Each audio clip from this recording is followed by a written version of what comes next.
শুভেচ্ছা। বাঙালিয়ানার সকালের সংবাদে স্বাগত। আজ শুক্রবার 28 আগস্ট 2026। মক্কা প্রতিরক্ষা চুক্তিতে বাংলাদেশের সম্ভাব্য যোগদান নিয়ে আলোচনা, সিদ্ধান্তকে বাংলাদেশের নিজস্ব বিষয় বলছে জামায়াত। সংসদে সংস্কার প্রক্রিয়া ও বিল নিয়ে বিরোধী এমপিদের ওয়াকআউট।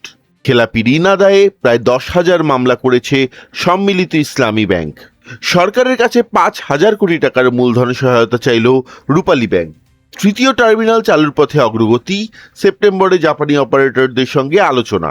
64 জেলায় সরকারি কার্যক্রম ও আইন শৃঙ্খলা তদারকিতে দায়িত্ব পেলেন 30 মন্ত্রী, প্রতিমন্ত্রী ও হুইপ। নেপাল ও তিব্বতে ভয়াবহ বন্যা ও ভূমিধসে প্রাণহানি বেড়ে প্রায় 400, নিখোঁজ 1,400 এরও বেশি। রোহিঙ্গা সংকট নিয়ে ওআইসি দেশগুলোর সহায়তা চাইল বাংলাদেশ। অনূর্ধ্ব-17 এশিয়ান কাপ বাছাইয়ে সংযুক্ত আরব আমিরাত, সিরিয়া, ভুটান ও ম্যাকাওয়ের সঙ্গে একই গ্রুপে লড়বে বাংলাদেশ। এই ছিল 28 আগস্ট 2026 সকালের এখন পর্যন্ত পাওয়া নতুন দেশ বিদেশের গুরুত্বপূর্ণ খবর। বাঙালিয়ানার সঙ্গে থাকুন, খবরের সঙ্গে থাকুন। ধন্যবাদ।